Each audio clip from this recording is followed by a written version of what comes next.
Good morning students.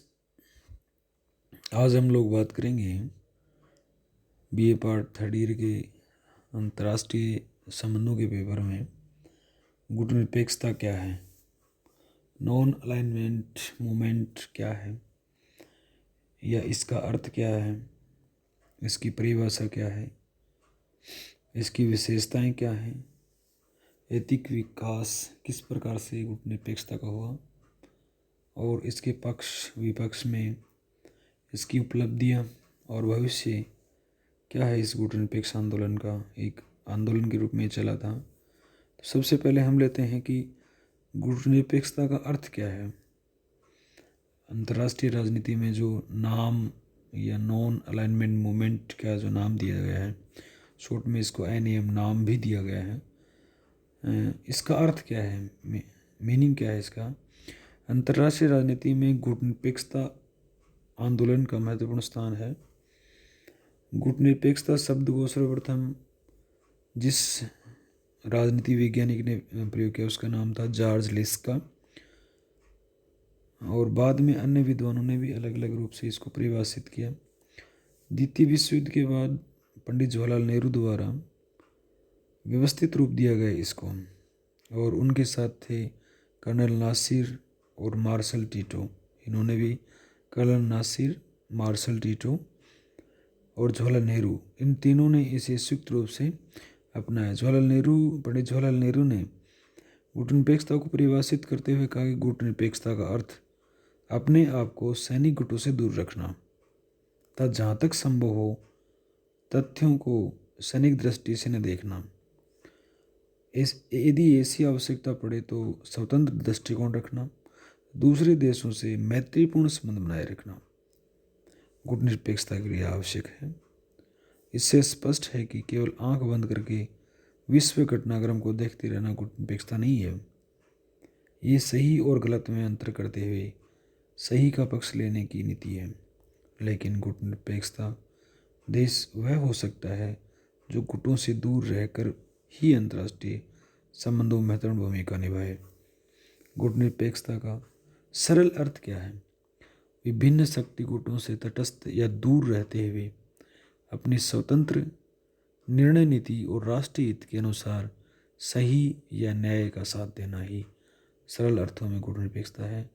आंख बंद करके गुटों से अलग रहना गुट निरपेक्षता नहीं हो सकती। गुट निरपेक्षता का अर्थ है सही और गलत में अंतर करके सदा सही नीति का समर्थन करना।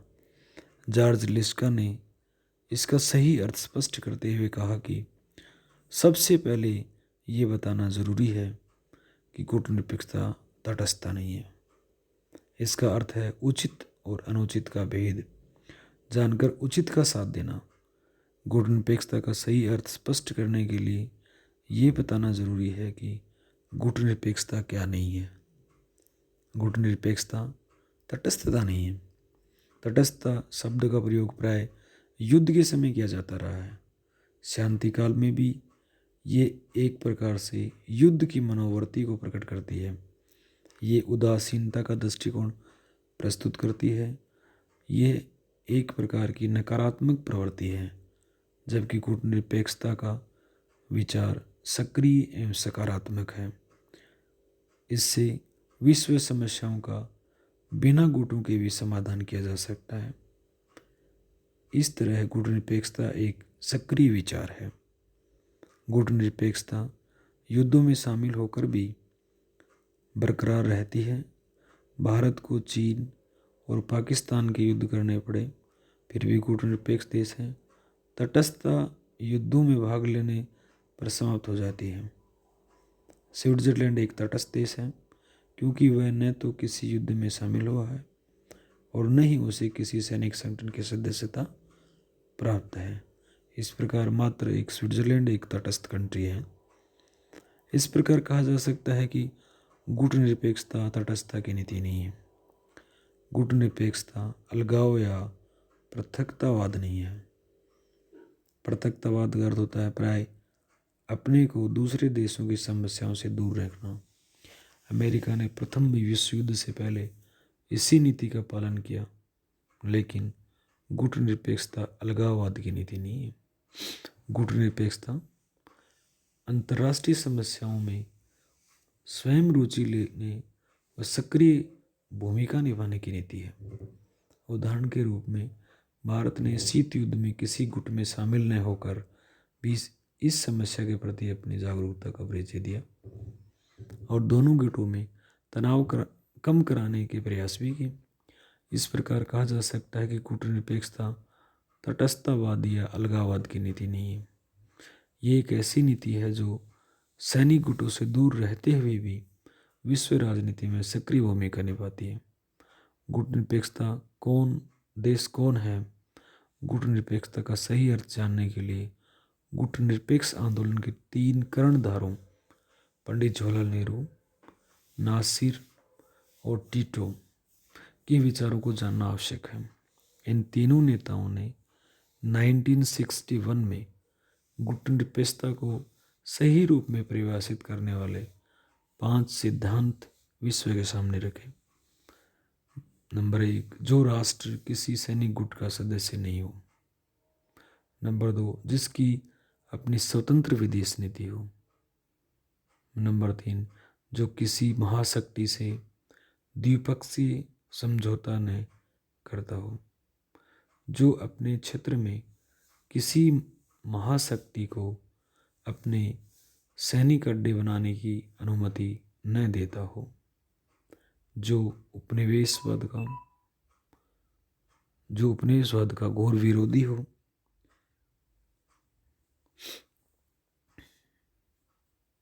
इन सिद्धांतों के आधार पर कहा जा सकता है कि ऐसा देश जो सैनिक गुटों से दूर रहकर स्वतंत्र नीति का पालन करता हो और अंतर्राष्ट्रीय समस्याओं के प्रति जागरूक हो, गुटनिरपेक्ष देश कहलाता है। गुटनिरपेक्षता की क्या विशेषताएं हो सकती हैं? गुटनिरपेक्षता का जन्म विशेष स्थिति यानी कि द्वितीय विश्व युद्ध के बाद हुआ। भारत, मिस्र व यूगोस्लाविया आदि देशों के सहयोग से इस अवधारणा को पूर्ण विकास हुआ। आज गुटनिरपेक्षता की अवधारणा एक पूर्णतः विकसित, स्वयं विस्तृत रूप धारण कर चुकी है। इसको समुचित रूप में समझने के लिए इसकी विशेषताओं को जानना जरूरी है। गुटनिरपेक्षता की महत्वपूर्ण विशेषताएं। नंबर 1, ये सभी प्रकार के सैनिक, राजनीतिक, सुरक्षा संधियों तथा गठबंधनों का विरोध करने की नीति है। गुटनिरपेक्षता युद्ध के दौरान उत्पन्न सैन्य गठबंधनों जैसे नाटो, सीटो तथा वार्सा पैक्ट का विरोध करती है। गुटनिरपेक्षता की नीति का मानना है कि सैनिक गठबंधन साम्राज्यवाद, युद्ध तथा नवोपनिवेशवाद को बढ़ावा देते हैं। ये शीत युद्ध या अन्य तनावों को जन्म देते हैं। इन्हीं से विश्व शांति भंग होती है। अतः इनसे दूर रहना तथा विरोध करना आवश्यक है।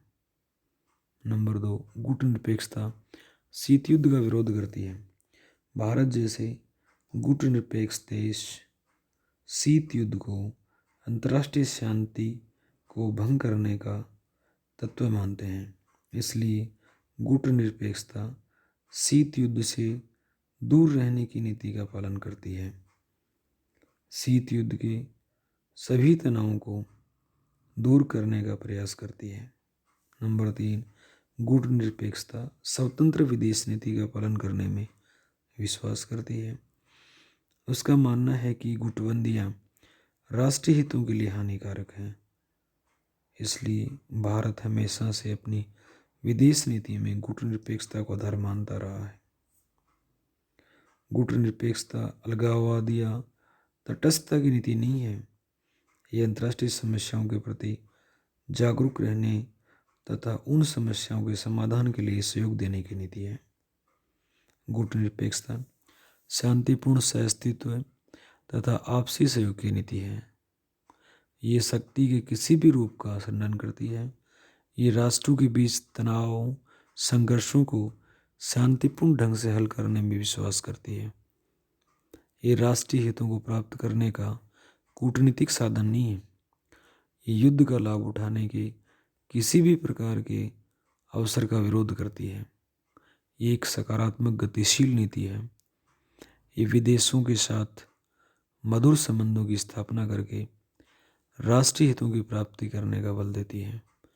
इस प्रकार कहा जा सकता है कि गुटनिरपेक्षता शांतिपूर्ण अस्तित्व की भावना को विकसित करने, अंतर्राष्ट्रीय संबंधों का विरोध करने व उनका समाधान व प्रयास करके विश्व में स्थायी शांति की स्थापना करने की नीति है। गुटनिरपेक्षता किसी समस्या के प्रति आंख बंद करके बैठ जाने या अलग रहकर जीने की नीति नहीं है, बल्कि अंतर्राष्ट्रीय समस्याओं के प्रति जागरूक रहने की नीति है। ये एक गतिशील धारणा है जो भारतीय विदेश नीति व अन्य तृतीय विश्व के राष्ट्रों की स्वतंत्र विदेश नीति का आधार है। ये किसी राष्ट्र की संप्रभुता को सुदृढ़ करने की नीति है। गुटनिरपेक्षता को प्रोत्साहन देने वाले तत्व हैं। द्वितीय विश्व युद्ध के बाद गुटनिरपेक्षता की अवधारणा धीरे धीरे विकसित होने लगी और गुटनिरपेक्ष आंदोलन का भी तेजी से विकास होने लगा। 1961 में संस्थापक देशों सहित इसकी सदस्य संख्या 25 थी। ये क्वेश्चन भी कई बार क्वेश्चन एग्जाम वगैरह में पूछा जाता है ऑब्जेक्टिव में कि गुटनिरपेक्ष आंदोलन की प्रारंभिक सदस्य संख्या कितनी थी, 25, लेकिन आज इसके देशों की संख्या 130 के लगभग हो चुकी है। धीरे धीरे गुटनिरपेक्ष आंदोलन एक महत्वपूर्ण आंदोलन बन गया। विश्व में नवोदित राष्ट्र एक एक करके इसकी सदस्यता प्राप्त करने लग गए। उन देशों द्वारा गुटनिरपेक्षता की नीति को अपनाने के पीछे निम्नलिखित कारण रहे हैं। जिन राष्ट्रों ने गुटनिरपेक्ष आंदोलन की सदस्यता ग्रहण की, उनके बहुत सारे रीजन रहे हैं, जैसे साम्राज्यवाद तथा उपनिवेशवाद का भय। द्वितीय विश्व युद्ध के बाद विश्व में दो गुटों का नेतृत्व करने वाले देश अमेरिका और सोवियत संघ तथा उनके मित्र राष्ट्र साम्राज्यवाद तथा उपनिवेशवाद के प्रमुख प्रणेता रहे थे। विश्व युद्ध के बाद तृतीय विश्व के देश साम्राज्यवाद तथा उपनिवेशवाद के कष्टों को अच्छी तरह भोग चुके थे। यदि वे इन गुटों की सदस्यता स्वीकार करते तो हो सकता था कि वे फिर से साम्राज्यवाद तथा उपनिवेशवाद के नए रूप में जकड़ ली जाएंगी। उन्हें शीत युद्ध में घसीटकर पुरानी इस प्रक्रिया का अंग बना लिया जाएगा। इससे उनकी स्वतंत्रता खतरे में पड़ जाएगी। इसलिए नवोदित स्वतंत्र अफ्रीका व एशिया के देशों ने किसी भी गुट में शामिल न होने का निर्णय लिया और गुटनिरपेक्षता की नीति में ही अपना विश्वास व्यक्त करके विश्व शांति का आधार सुदृढ़ किया। इसी नीति के आधार पर उन्होंने अपनी स्वतंत्रता को बचाकर आत्मरक्षा का उपकरण बना लिया। शीत युद्ध का वातावरण। द्वितीय विश्व युद्ध के बाद अमेरिका और सोवियत संघ के बीच व्याप्त तनाव ने तृतीय विश्व के देशों ने विश्व शांति को बनाए रखने के लिए सोचने प्रवेश कर दिया। शीत युद्ध की स्थिति में प्रत्येक महाशक्ति अपने को शक्तिशाली बनाने का प्रयास करने लगी। इस दौरान अमेरिका द्वारा परमाणु शक्ति हासिल कर लेने के बाद उसकी सर्वोच्चता स्थापित करने की भावना प्रबल हो गई। इससे सोवियत खेमे का चिंतित होना स्वाभाविक था। उसमें साम्यवादी गुट को मजबूत बनाने में अथक प्रयास शुरू कर दिए। धीरे धीरे दोनों महाशक्तियों में तनाव इतना अधिक बढ़ गया कि तृतीय विश्व युद्ध का खतरा उत्पन्न हो गया। नवोदित स्वतंत्र राष्ट्रों ने इस वातावरण को अपने लिए सबसे बड़ा खतरा समझा। उन्होंने जागरूक राष्ट्रों के रूप में अपने उत्तरदायित्व को समझते हुए एक तीसरी शक्ति को मजबूत बनाने का प्रयास किया जो इस तनाव को कम कर सके। इसलिए इन तृतीय विश्व के देशों ने पृथक रहकर विश्व शांति को बनाए रखने के लिए गुटनिरपेक्षता की नीति का पालन किया। स्वतंत्र विदेश नीति की इच्छा। स्वतंत्र नवोदित राष्ट्रों के सामने अपने राष्ट्रीय हितों को प्राप्त करने के लिए अंतर्राष्ट्रीय संबंधों में स्वतंत्र विदेश नीति की आवश्यकता महसूस हुई। उनका मानना था कि यदि वे किसी गुट में शामिल होंगे तो इससे उनकी स्वतंत्रता सीमित हो जाएगी और वे अंतर्राष्ट्रीय मंच पर स्वतंत्र निर्णय नहीं ले पाएंगे। गुटबंदी को स्वीकार करने का अर्थ होगा स्वतंत्रता का त्याग। इसलिए नवोदित स्वतंत्र राष्ट्रों ने गुटनिरपेक्षता की नीति को ही आधार बनाकर अपनी स्वतंत्र विदेश नीति के संचालन की इच्छा पूरी की। गठबंधन का विरोध। द्वितीय विश्व युद्ध के बाद विश्व का पूंजीवाद और साम्राज्यवाद या साम्यवाद दो गुटों में विभाजन हो गया। दोनों गुट शीत युद्ध के वातावरण में अपनी अपनी स्थिति मजबूत करने के लिए सैनिक गठबंधनों का निर्माण करने लगे। इस प्रक्रिया में नाटो, सीटो तथा वारसा पैक्ट आदि सैनिक संगठनों का जन्म हुआ।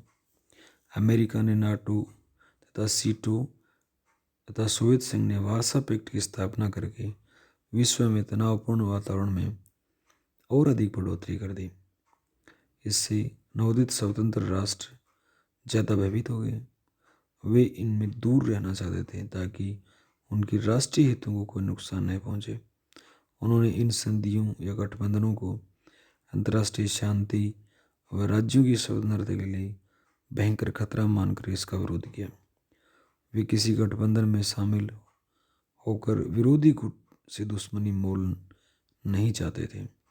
यदि वे गठबंधन की राजनीति के चक्रव्यूह में फंस जाते तो उन्हें अपने राष्ट्रों की समस्याओं का समाधान करने के अवसर गंवाने पड़ते। इसलिए उन्होंने गठबंधन राजनीति से दूर रहकर एक स्वतंत्र नीति का पालन करने का निर्णय लिया और गुटनिरपेक्षता का आधार मजबूत किया। राष्ट्रवाद पर आधारित राष्ट्रीय हित की भावना। नवोदित राष्ट्रों में राष्ट्रवादी भावना प्रबल होने लगी। उन देशों के मन में राष्ट्रीय हितों में वृद्धि करने का विचार भी पैदा होने लगा। इसके लिए वे देश स्वतंत्र विदेश नीति की स्थापना के प्रयास करने लगे। स्वतंत्रता के बाद ये राष्ट्र अपना ध्यान अपने आर्थिक विकास की ओर केंद्रित करने लगे। इनके लिए उन्हें नए साधनों की आवश्यकता थी। उन्हें भय था कि यदि वे किसी गुट में शामिल हुए तो इससे उनकी राष्ट्रवाद की भावना को आघात पहुंचेगा और वे अंतर्राष्ट्रीय संबंधों में स्वतंत्र भूमिका अदा नहीं कर पाएंगे। इसलिए अपनी सुरक्षा और आंतरिक पुनर्निर्माण की समस्या का समाधान करने के लिए उन्होंने गुटनिरपेक्षता की नीति पर ही चलने का निर्णय लिया। अतः कहा जा सकता है कि राष्ट्रवाद पर आधारित राष्ट्रीय हितों की प्राप्ति के लिए नवोदित स्वतंत्र राष्ट्रों ने गुटनिरपेक्षता की नीति को ही प्रोत्साहन दिया। आर्थिक विकास की आवश्यकता। नवोदित स्वतंत्र राष्ट्रों के सामने आर्थिक विकास की समस्या सबसे प्रमुख थी। यद्यपि उनके पास प्राकृतिक साधन तथा मानव शक्ति तो थी, लेकिन उनको प्रयोग करने के लिए उचित तकनीकी ज्ञान का अभाव था। यदि वे किसी एक गुट में शामिल हो जाते तो इससे दूसरे देशों से आर्थिक सहायता का मार्ग रुक जाता। इसलिए उन्होंने तकनीकी कौशल प्राप्त करने के लिए गुटों से दूर रहने का निर्णय लिया। दूसरी बात यह थी कि आर्थिक विकास शांतिपूर्ण वातावरण में ही संभव हो सकता था। यदि वे शीत युद्ध का अंग बन जाते तो उनको आर्थिक विकास का वातावरण नहीं मिल सकता था। अंतर्राष्ट्रीय संबंधों में सक्रिय भूमिका अदा करने की भावना। सभी नवोदित राष्ट्र चाहते थे कि बिना अपनी स्वतंत्रता नष्ट किए और राष्ट्रीय हितों को नुकसान पहुंचाए अंतर्राष्ट्रीय संबंधों में भूमिका अदा की जाए। उन्हें ये पता था कि यदि वे किसी गुट में शामिल हुए तो उनकी भूमिका सीमित हो जाएगी। उन्हें गुट के नियमों के अनुसार ही नाचना होगा। अपने वैचारिक स्वरूप को मजबूती प्रदान करने के लिए गुटों से दूर रहना ही उन्होंने अपने हित में समझा, ताकि वे अंतर्राष्ट्रीय स्तर पर विशेष भूमिका निभा सकें। उनकी इसी सोच ने गुटनिरपेक्षता को सुदृढ़ बनाया। सभी नवोदित राष्ट्र एक दूसरे के साथ गुटनिरपेक्षता आंदोलन को आगे बढ़ाने में शामिल हो गए।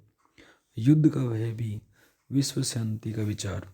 शीत युद्ध के तनावों से भरे वातावरण ने तृतीय विश्व के देशों के मन में तीसरे विश्व युद्ध का भय पैदा कर दिया। बढ़ती सैनिक प्रतिस्पर्धा ने विश्व शांति को खतरा उत्पन्न कर दिया। समस्त विश्व एक आतंक के संतुलन के वातावरण यह संभावित मृत्यु के वातावरण में जी रहा था। नवोदित राष्ट्र तृतीय विश्व का आभास होने लग गया था। शीत युद्ध के तनाव को कम करके विश्व शांति के विचार को मजबूत बनाने का प्रयास करने लग गए। उनके प्रयासों के परिणाम स्वरूप ही शीत युद्ध का तनाव कम हुआ और विश्व शांति को मजबूती मिली। इससे गुटनिरपेक्ष देशों की संख्या धीरे धीरे बढ़ने लग गई। गुटनिरपेक्षता का ऐतिहासिक विकास किस प्रकार से हुआ? आज विश्व के 120 से अधिक देश या 2/3 देश गुटनिरपेक्ष आंदोलन में बढ़ चढ़कर भाग ले रहे हैं। जब द्वितीय विश्व युद्ध समाप्त हुआ उस समय से ही गुटनिरपेक्षता के प्रयास तेज होने लगे थे। द्वितीय विश्व युद्ध के बाद 10 वर्ष बाद 1955 में भारत के प्रथम प्रधानमंत्री पंडित जवाहरलाल नेहरू जी ने मिस्र के कर्नल नासिर, यूगोस्लाविया के मार्शल टीटो ने मिलकर इंडोनेशिया के बांडुंग में गुट निरपेक्ष आंदोलन की नींव रखी। जब इसका पहला औपचारिक सम्मेलन 1961 में बेलग्रेड में हुआ तो इसके सदस्य देशों की संख्या 25 थी, जो आज विशाल स्तर पर पहुंच गई है। इसकी बढ़ती लोकप्रियता के कारण एशिया व अफ्रीका के सभी नवोदित स्वतंत्र राष्ट्र इसके सदस्य बनते गए और गुटनिरपेक्षता एक विचार से एक विशाल आंदोलन में तब्दील हो गई। इसके ऐतिहासिक विकास क्रम पर नज़र डाली जाए तो ये बात प्रमुख रूप से उभर कर आती है कि सर्वप्रथम भारत, बर्मा, इंडोनेशिया, मिस्र, यूगोस्लाविया, घाना आदि देशों द्वारा इसे विदेश नीति के मूल सिद्धांत के रूप में अपनाया गया। 1947 में नई दिल्ली में प्रथम एशियाई सम्मेलन में गुट निरपेक्ष आंदोलन के लिए आवश्यक सामग्री उपलब्ध करा दी गई। आगे चलकर 1955 में एशियाई अफ्रीकी सहयोग सम्मेलन जो बांडुंग में आयोजित किया गया, इसकी शुरुआत के लिए एक मजबूत आधार था। इस सम्मेलन में शांतिपूर्ण सहअस्तित्व का व सहयोग की भावना ने गुटनिरपेक्षता का महत्व अनुभव करा दिया। 1956 में नेहरू, नासिर तथा टीटो ने गुटनिरपेक्षता को अंतर्राष्ट्रीय आधार प्रदान किया।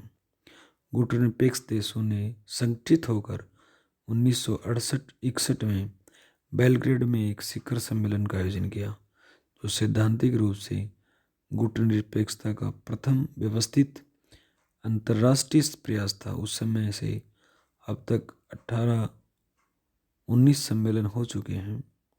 शीत युद्ध के पक्ष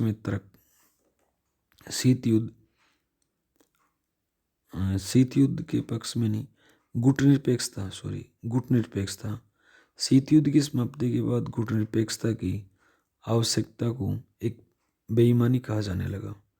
अनेक विकसित राष्ट्रों ने इस पर ये आरोप लगाने शुरू कर दिए कि अब बदलते अंतर्राष्ट्रीय परिवेश में इसका कोई औचित्य नहीं रह गया, लेकिन उनका ये आरोप निराधार है। आज विश्व के अनेक देशों में शीत युद्ध जैसा ही तनाव है। ऐसी स्थिति में गुटनिरपेक्षता का महत्व स्वतः ही सिद्ध होता है। इसके पक्ष में निम्न प्रकार से हम तर्क दे सकते हैं, जैसे गुटनिरपेक्षता शक्ति संतुलन के लिए आवश्यक है। गुटनिरपेक्ष देशों की संख्या निरंतर बढ़ रही है। ये संयुक्त राष्ट्र संघ के सिद्धांतों में ही विश्वास करती है, इसलिए संयुक्त राष्ट्र संघ को उद्देश्यों को प्राप्त करने या कराने में सहयोग अनिवार्य है। ये शांतिपूर्ण सहअस्तित्व की नीति है। आज के अंतर्राष्ट्रीय संबंधों में परमाणु युद्ध के भय से वातावरण से पूरा विश्व भयाप्त है और उसमें शांतिपूर्ण सहअस्तित्व की जो नीति है वो अधिक कारगर है। ये शस्त्रीकरण का विरोध करती है और निशस्त्रीकरण में विश्वास करती है। इससे विश्व शांति का आधार सुदृढ़ होता है। ये उपनिवेशवाद और साम्राज्यवाद के किसी भी रूप की विरोधी है। इससे राष्ट्रवाद की भावना का विकास होता है और प्रत्येक राष्ट्र को स्वतंत्र विदेश नीति का संचालन करने में मदद मिलती है। ये विश्व बंधुत्व की भावना पर आधारित है। इससे संकीर्ण राष्ट्रीय हित अंतर्राष्ट्रीय हितों के साथ मिला दिया जाता है। इससे विश्व संगठनों की भूमिका में वृद्धि होती है। गुटनिरपेक्ष आंदोलन की कौन कौन सी भूमिकाएं हैं? गुटनिरपेक्षता की भूमिकाओं की उपलब्धियां। विभिन्न गुटनिरपेक्ष सम्मेलनों में अलग अलग विषयों पर व्यापक चर्चा की गई और उनकी दिशा में सकारात्मक प्रयास भी किए गए। गुटनिरपेक्ष शिखर सम्मेलनों के कुछ सकारात्मक परिणाम भी निकल करके आए। अंतर्राष्ट्रीय सहयोग में वृद्धि। गुटनिरपेक्ष आंदोलन में अंतर्राष्ट्रीय सहयोग को बढ़ावा देने की दिशा में महत्वपूर्ण प्रयास किए। गुटनिरपेक्ष देशों ने आपसी झगड़ों को पारस्परिक सहयोग से सुलझाने के प्रयास किए और महाशक्तियों को भी इसी आधार पर कार्य करने के लिए प्रेरित किया। इससे अंतर्राष्ट्रीय सहयोग की भावना को बल मिला। शीत युद्ध को गर्म युद्ध में बदलने से रोकना। गुटनिरपेक्ष देशों ने निरंतर शीत युद्ध के तनाव को कम करने के प्रयास किए। इससे विश्व में तीसरे युद्ध के होने की संभावनाएं क्षीण हुई। गुटनिरपेक्ष देशों ने गुटों की राजनीति से दूर रहकर किसी गुट को अधिक शक्तिशाली नहीं होने देने का भरसक प्रयास किया। इन देशों ने दोनों महाशक्तियों के मनों में व्याप्त अविश्वास की भावना को दूर करने पूरे प्रयास किए। इससे अंतर्राष्ट्रीय शांति की संभावनाएं प्रबल हो गई और शीत युद्ध गर्म युद्ध में तब्दील होने से बच गया। अंतर्राष्ट्रीय संघर्षों का टालना। गुटनिरपेक्ष देशों ने अंतर्राष्ट्रीय विवादों को शांतिपूर्ण ढंग से हल करने के लिए सहयोग दिया। इन देशों ने या तो युद्ध को टाल दिया या उनका समाधान कराने में मदद की। इन्होंने इंडो चीन संघर्ष, स्वेज नहर संकट, कोरिया संकट आदि के दौरान न्यायोचित भूमिका निभाई। इससे गतिरोध कम हुआ और संघर्ष टल गए। स्वयं महाशक्तियों ने भी उनकी मध्यस्थता की सराहना की। इन देशों ने अंतर्राष्ट्रीय शांति बनाए रखने के हर संभव प्रयास किए। निशस्त्रीकरण को बढ़ावा। इन देशों ने अपनी सम्मेलनों में बार बार परमाणु अप्रसार तथा शस्त्रों को नष्ट करने के प्रति अपनी वचनबद्धता को दोहराया। भारत ने विश्व शांति को मजबूत बनाने के लिए जो पंचशील के सिद्धांत रखे थे उनको विश्व के अधिकतर देशों द्वारा सराहा गया। उनके द्वारा रखे गए आणविक शस्त्रों के परीक्षण संबंधी सुझाव 1963 में आंशिक परीक्षण प्रतिबंध संधि CTBT के रूप में अपना लिए। इसे निशस्त्रीकरण को बढ़ावा मिला। संयुक्त राष्ट्र संघ की भूमिका में वृद्धि। गुटनिरपेक्ष देशों ने संयुक्त राष्ट्र संघ के सिद्धांतों के आधार पर अपने अंतर्राष्ट्रीय संबंधों का संचालन किया। इससे उनकी संयुक्त राष्ट्र के प्रति निष्ठा में वृद्धि हुई। सभी गुटनिरपेक्ष देशों ने संयुक्त राष्ट्र संघ की सदस्यता ग्रहण करके उनके प्रयासों को सफल बनाया। गुटनिरपेक्ष देशों ने संयुक्त राष्ट्र संघ के मंच पर एकता का परिचय देकर विश्व शांति के उद्देश्यों को प्राप्त करने में संयुक्त राष्ट्र संघ की मदद की। नई अंतर्राष्ट्रीय अर्थव्यवस्था की मांग। गुटनिरपेक्ष देशों ने विकसित देशों का ध्यान इस ओर आकृष्ट किया कि वर्तमान विश्व व्यवस्था गरीब देशों के हितों की पोषक नहीं है। आज वैश्वीकरण की प्रक्रिया का लाभ प्राप्त करने के लिए इसका नए सिरे से गठन करने की आवश्यकता है। इन देशों ने 1974 में संयुक्त राष्ट्र महासंघ के अधिवेशन में नई अंतर्राष्ट्रीय अर्थव्यवस्था स्थापित करने की घोषणा का प्रस्ताव पास कराया। उनकी इस मांग ने विकसित राष्ट्रों को सोचने के लिए मजबूर कर दिया कि इस न्यायपूर्ण व्यवस्था की नए सिरे से समीक्षा करनी आवश्यक है। दक्षिण सहयोग में वृद्धि।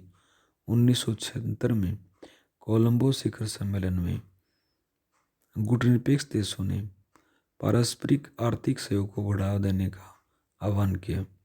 इसी के चलते दक्षिण दक्षिण सहयोग की शुरुआत हुई, जो आज विकासशील देशों के पारस्परिक आर्थिक सहयोग में वृद्धि के लिए आवश्यक बन गया।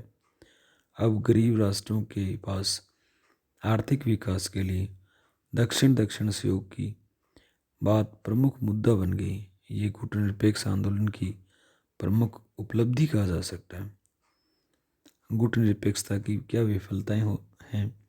आलोचकों का कहना है कि गुटनिरपेक्षता की नीति अप्रासंगिक है। गुटनिरपेक्ष देशों में भी आपसी तनाव है। वे इस स्थिति में नहीं है कि महाशक्तियों के साथ प्रतिस्पर्धा कर सके। न ही गुटनिरपेक्ष देशों के पास अंतर्राष्ट्रीय शांति को बढ़ावा देने का कोई बाध्यकारी साधन है। आज निरंतर गुटनिरपेक्ष राष्ट्रों की संख्या में निरंतर वृद्धि हो रही है। ऐसी स्थिति में गुटनिरपेक्षता का काम करना कठिन है। इसलिए आलोचक गुटनिरपेक्षता के विरुद्ध बहुत सारे तर्क देते हैं। आलोचकों को कहना है कि गुटनिरपेक्षता अव्यवहारिक नीति है। सिद्धांत के तौर पर तो गुटनिरपेक्षता राष्ट्र साम्यवादी तथा पूंजीवादी राष्ट्रों का विरोध करते हैं, लेकिन व्यवहारिक धरातल पर वे अपने को उनसे ज़्यादा दूर नहीं पाते। भारत द्वारा सोवियत संघ के प्रति झुकाव तथा उसके साथ किए गए समझौते इस बात का संकेत हैं कि ये नीति सिद्धांत के अधिक पास तथा व्यवहार से अधिक दूर है। कई बात तो ये अपने मूलभूत सिद्धांतों के ही विरुद्ध काम करने लगती है। ये सुरक्षा की नीति नहीं है। इसके पास आक्रमणकारी देश को रोकने के लिए बाध्यकारी शक्ति नहीं है। जब भारत पर 1962 में चीन ने आक्रमण किया तो इसकी सुरक्षा की पोल खुल गई। किसी भी देश ने चीनी आक्रमण के विरुद्ध भारत की सहायता नहीं की। इस प्रकार इसमें सुरक्षा की कोई गारंटी नहीं। गुटनिरपेक्ष देशों के पास आर्थिक शक्ति का अभाव, उन्हें आर्थिक मदद के लिए दूसरे विकसित देशों पर ही निर्भर रहना पड़ता है। ऐसी स्थिति में सहायता प्राप्त करने वाले देश के प्रति उनका भावनात्मक लगाव या जुड़ाव हो जाता है। ऐसे में गुटनिरपेक्षता कहाँ रह जाती है। आलोचकों का ये भी कहना है कि गुटनिरपेक्षता अवसरवादी नीति है, इसमें टिकाऊपन नहीं है। गुटनिरपेक्ष देश विदेशी सहायता प्राप्त करने के लिए दोहरे मापदंड अपनाते हैं। उनका ध्येय अधिक से अधिक लाभ कमाने का है, इसलिए काम निकालने की नीति है। स्वयं गुटनिरपेक्ष देशों में भी आपसी फूट व तनाव रहता है। गुटनिरपेक्ष देश सदैव एक दूसरे का शोषण करने की ताक में रहते हैं। ऐसी स्थिति में वे विकसित देशों के प्रति संगठित नहीं हो सकते। इस बुनियादी एकता के अभाव में गुटनिरपेक्षता की सफलता की आशा करना व्यर्थ है। आलोचकों का ये भी कहना है कि गुटनिरपेक्षता एक दिशाहीन आंदोलन है। हवाना सम्मेलन 1979 में सभी गुटनिरपेक्ष देश 3 भागों में बट गए। इनकी विचारधारा में मूलभूत अंतर स्पष्ट तौर पर उभर कर सामने आए। क्यूबा और वियतनाम ने साम्यवादी गुट की ओर झुकाव की बात की, लेकिन